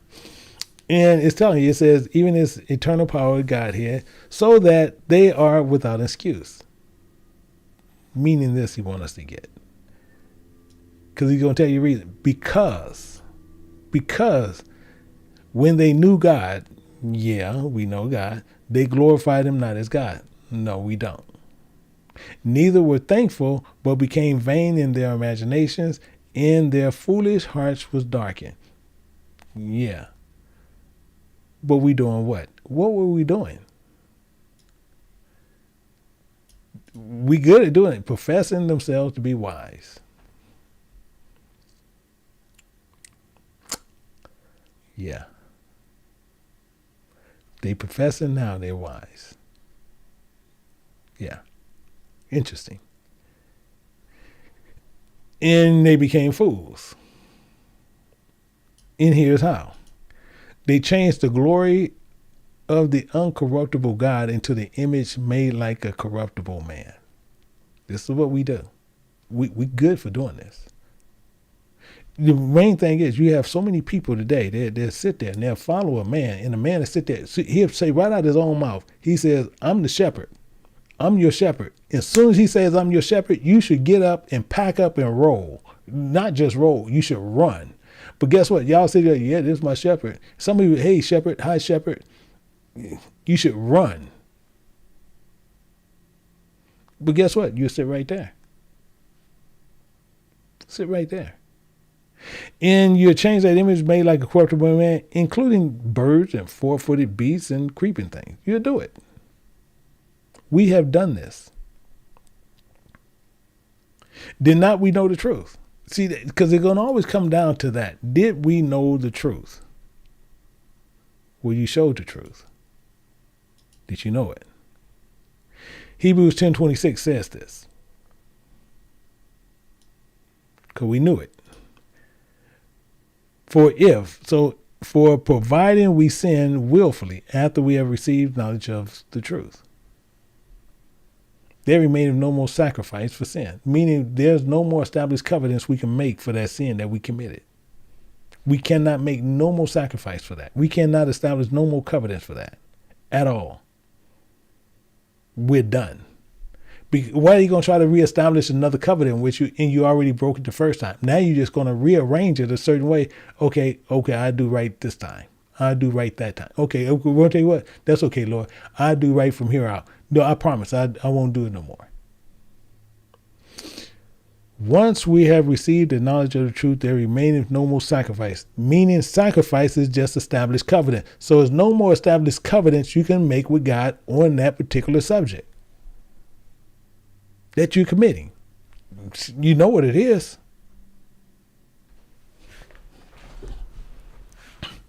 I'm telling you, we are our worst enemies. But we're trained to do that. We're trained by men to do this.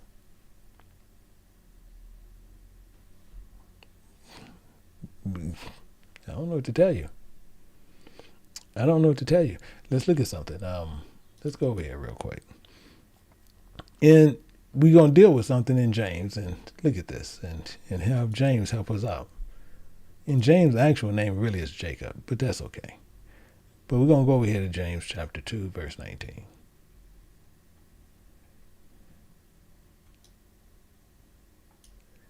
And people will sit there and tell you this. This is the cracker part. It says, thou believest that there is one God, thou doest well. But the second part is a crack up. The reason why it's a crack up because it's a flip around on what people who is dumb in doctrine, they do. It says the devil also believe and tremble. But they'll tell you the devil knows the Bible better than anybody. That's a crack up because the devil don't know the Bible. He do like other people do. He'll take a verse here, take a verse there, but he'll twist it. He don't know the Bible. He just know there's a God. But he'll twist those words. But they'll sit there and say, the devil knows the Bible. Tell him to show you the verse where he knows the Bible better than those holy men. You won't find a verse nowhere. That's a verse that they created. I'm telling you.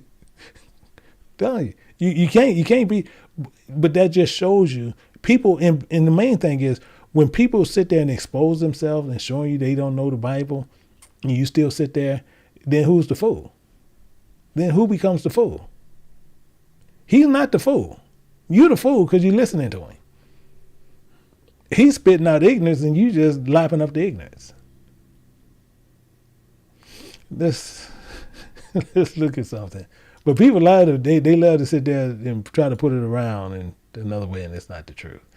In Romans chapter 3, looking at verse 3 and 4, because this is another problem where we just want to understand about belief and doubt.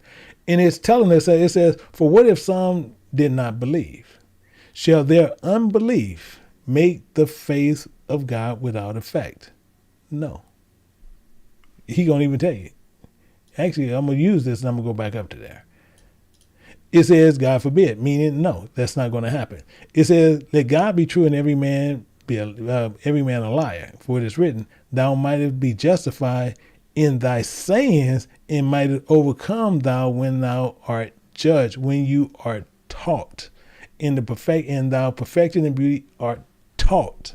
That's what that's saying. And the problem with that is most people believe. You have people who don't believe in God. You got people who are atheists. You got people who are in many ways. A lot of different things that people have.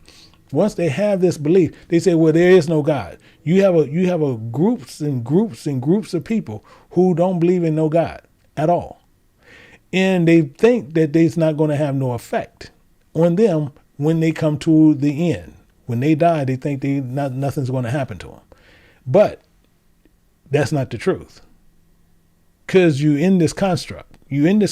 So you're still going to be held accountable. You looked at unbelief, so now it just makes you an infidel without faith. Makes you a heathen. So with that, you see this here. It says, for what if some didn't believe? Because some of them not going to believe. No matter what, you're not going to believe. And he asked a question, should their unbelief make the faith of God without effect? So the things that God going to say that's going to come to pass is going to come to pass. Should their unbelief of that make that believable? No, it's not going to change. God's still doing what he's doing. So he says, God forbid. It's still going to happen, even though they don't believe. But then when they come there at the last end and they see that it's true, they can say, oh, if I would have known, it doesn't matter what you knew then. You still going to hell. You still going to bust hell wide open. These are zero-sum games. Zero-sum games. In fact, I want to show you something which a lot of people don't see and a lot of people don't even like. But well, it doesn't matter. It doesn't matter what you don't like. So in Ezekiel chapter 21, verse 27, I'm going to say this, but it makes it pretty clear when we look at it. In 21:27, you pencil this in and never change this. You pencil this in and don't look at it no other way. In the Spirit of God, the Lord, the Creator, he's saying that. He says, I will overturn it. Meaning he will go through you and go to your child. And if your child ain't it, he's going to go to their child. If their child not it, he's going to go to their child. As long as you don't sit there and mix it up with the seed and mess up the seed, you're good. But he's going to keep overturning. He's going to keep overturning. And he's going to keep overturning until he gets to one that believe in him and going to hold to his word. And till he comes, whose right it is, then that's who he's going to give it to. So just because you over here and you sitting there didn't know why you going under the water, and if you come to the belief, that's one thing. But if you don't come to that belief and you have some people over here faking it, you are going to die. You are going to the lake of fire. I promise you that. You can see people sitting there like, why he's out? Because the main thing is people like to sell you pipe dreams. I'm not here to sell you a pipe dream. I'm here to show you, you need to get right with God. And if you're not planning on getting right with God, don't think you're going to work through and you're going to have this relate. Well, you get to have a good relation with God. How in the hell you need to have a relation? You need to come to the obedience of God. I'm telling you, people will sell you pipe dreams, and most people are going to bust hell wide open based on the pipe dream. So how can we make this, how can we get this understanding? How can we work this out? So I want you to write down a couple of things. Keep these things in mind. And one, I want you to remember something. I want you to write it down, and hopefully my moderators can write this down and put it in there so where you can go back and you can even check it. But one, I want you to do this, and I want you to put down one. And I want you to put down a process. I want you to put down my process from doubt to belief. Because I'm going to show you again, doubt, you find out people, everybody of us here, we got some doubt. All of us got some doubt. We got to get rid of it. Can't have none there. So I want the moderators to write this down, and hopefully each one can get this and make sure we understand it as we go through. Is write down one, step one, self-reflection. And I want the moderators to put that in there, self-reflection. And I'm going to tell you what the process is. Because we're trying to go from doubt to belief. We're trying to go there. You see, and I'm going to end up doing a part 2 to this. I know I'm going to end up having to do it. But that's why I even put up there part 1, because I know I'm going to end up doing a part 2. But the main thing is we want a self-reflection. So you put on there my process, and from doubt to belief, step 1, self-reflection. Put that there. And I'm going to tell you why. Because the first step, we have to examine. We have to examine ourselves and our current beliefs and even the feelings we have about God. Take some time. Don't sit there, I'm going to do this in 2 hours and do. No, that now you're doing ignorance. Let's not do ignorance. Let's sit there and you're going to take the time. Don't send me no dang email on this. Because people sit there, let me send me an email. Don't do that, because that shows ignorance. So what I want you to do, you're going to do a self-examination of yourself, of your current belief and your feelings about God. You shouldn't have a feeling about God, but you want to put that there, and you're going to find out why. I want you to take the time to reflect on this, what your doubts are and your disbeliefs are. And not just seeing what they are, I want you to write those thoughts down. And with those thoughts, the emotions that you have about that. You want to find out what the emotions are about that. Because the emotions, you're going to gain clarity from the emotions. You're going to gain clarity from that. Now, with that reflection process, you're going to have this deep thinking to where you can think critically about your past, present experiences. Because now you're going to analyze this. You're going to evaluate your experiences, even the ideas that's leading you to this greater understanding of insight. This is what's going to help you. And then with the same reflection, it's going to be done in a variety of ways. It's going to happen. So you're going to sit there. Some people are going to sit there and they're going to write them down. Some are going to be speaking them. Some are going to be engaging in these. But you want to make sure these are contemplative practices that you got to do. You have to use this tool as your personal tool and professional development that helps each and every one of us learn that through our experiences to make us more informed even about our decisions, even of the future. Because that tool, remember I told you what the tool is. It's faith. So it's going to play an important part for our spiritual makeup and our philosophy based on the traditions by allowing us to connect with the deeper truth and the deeper meanings that we need to see. So that's one. That's step 1. Step 2, I want you to think about something. I want you to think about this. And you have to make sure you do it. And same thing, like I said, why people tell us, and same, I'm very open about it. I'm very blunt about it. I'm very upfront about it all the time. And you want to be always seeking knowledge. Always seeking knowledge. But you have to seek knowledge from one location. You have to seek knowledge from the Bible. That's where it is. the Bible. Now, the same thing is, like what we say, same thing we hold over here. Yes, they say, well, Elder Johnson got books. Yes, I do have books. But those books helps you understand, and you'll see they still all Bible. But the main thing is, when things was written in Paleo Hebrew and the time that it was written in, all I'm doing is doing a transliteration of those, showing you what the spiritual meanings are. That's it. So it's not something to where you get it and then I'm gonna give you a whole bunch of information over there. No, it just tells you the definitions of them, and then you go right back to your book and then you read it with that definition understanding, just like you do a regular dictionary. Okay, what do avocado mean? You say, oh, this is the definition. Okay, now you know what it means. That's all it is. It just shows you what stuff is. So you have to use this, and it helps identify. When you're seeking knowledge, it's going to help identify your doubts in your areas of disbelief. When you're seeking knowledge, it's going to identify your doubts in the areas of disbelief. So you have to research, and why you use this concept, then you have to use this for your spiritual understanding.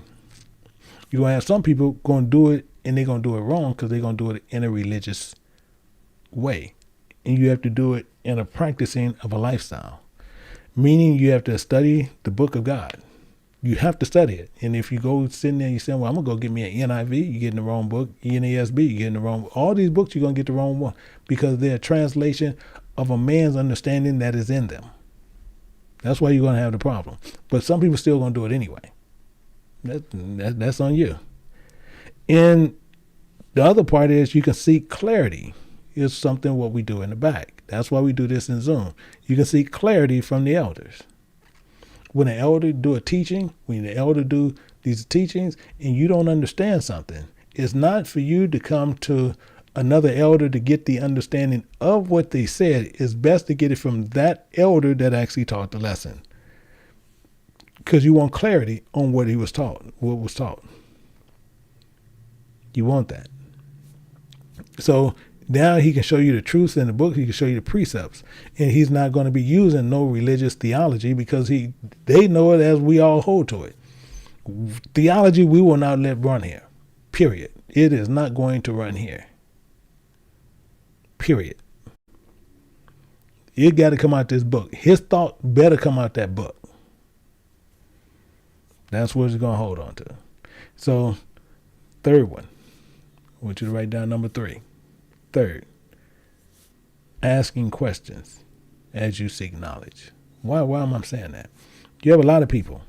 They do it 2 ways. Some people asking questions, truly seeking knowledge. You have some people asking questions to be arrogant, that show everybody else that they know something. That's arrogance and that's ignorance.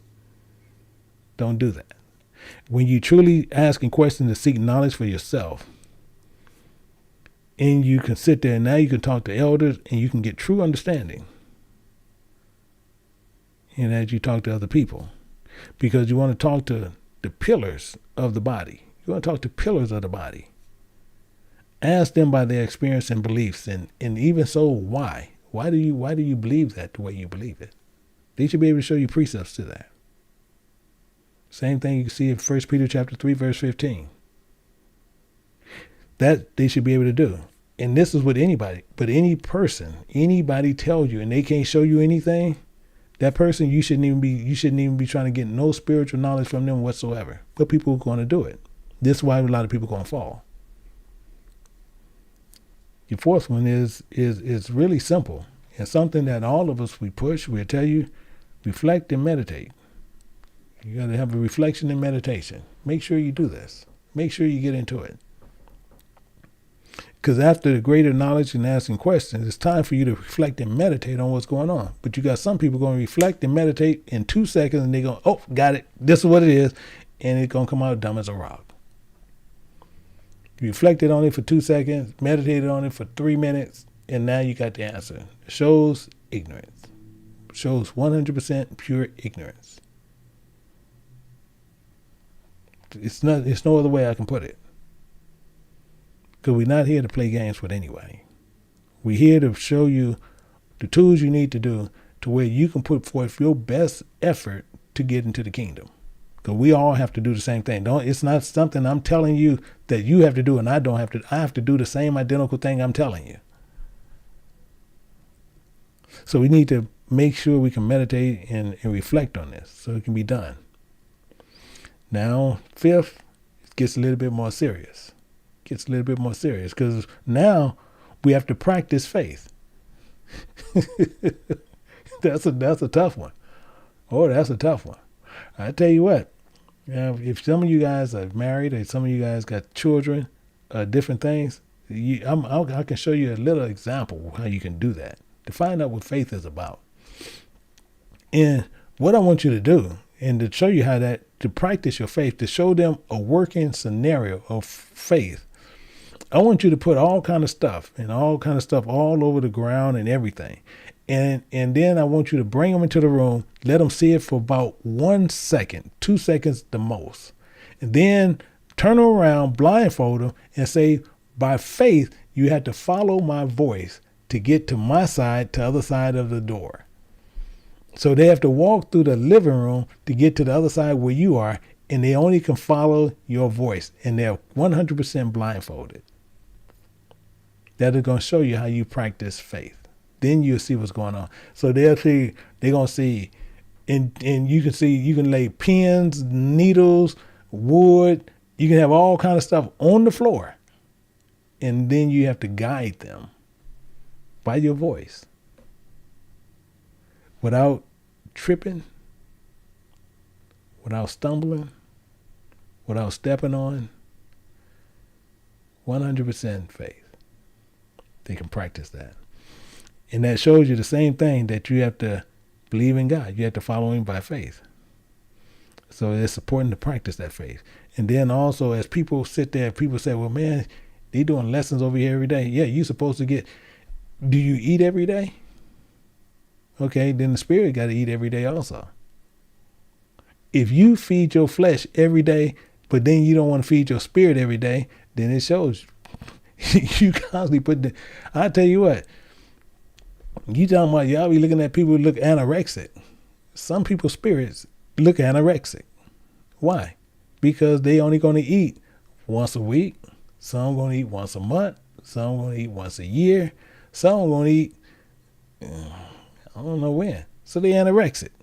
You look at them, they the same people you see over there in these countries, and these kids are looking in this condition. That's your spirit. That's what your spirit looks like. You physically seeing it where they starving. You physically now see it. That's your spirit that you see. And with that, the last one, we're going to look at 7. Because we have to do it to completion, and that's continually to grow. You have to continue to grow in that belief. It involves many things, and you learning the spiritual practices. You remember what this belief is. You're understanding what you're doing. You're learning to get what you need. So hopefully, with that, each and every one of you guys can take away something from this learning, that each and every one of us can continue in that way. And as I said, we got actually in 2 hours. In 2 hours, we're actually going to be over at Haiti, King James Bible University. You guys are more than welcome to go there. We'll be doing the teaching on Deuteronomy 28. It's going to be in 2 languages. I'll be teaching, and Brother Mike Joseph will be teaching also. So if you guys are able to attend, please click there. You can get over there. I see Sister Ray has put up the link. And then at 3 o'clock at King James Bible University, we're going to look at Jesus' baptism. That's going to be a very interesting teaching. So make sure if you can join it, make sure you can be part of that. So hopefully that each and every one of you guys have learned something from this. And as I said, we're going to take a short break, and then we're going to be tying into to Haiti, King James Bible University. We'll be preparing for that. So hopefully that you guys got some some good information from there. So I say, if not, until next time, teaching everybody, shalom.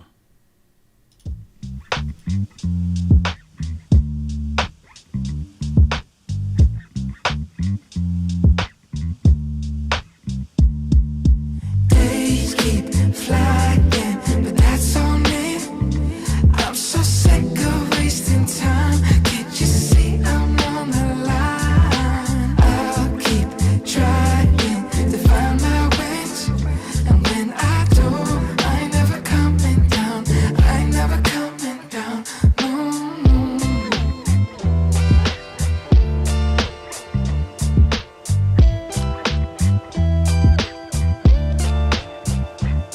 But I'll tell you what's been on my mind.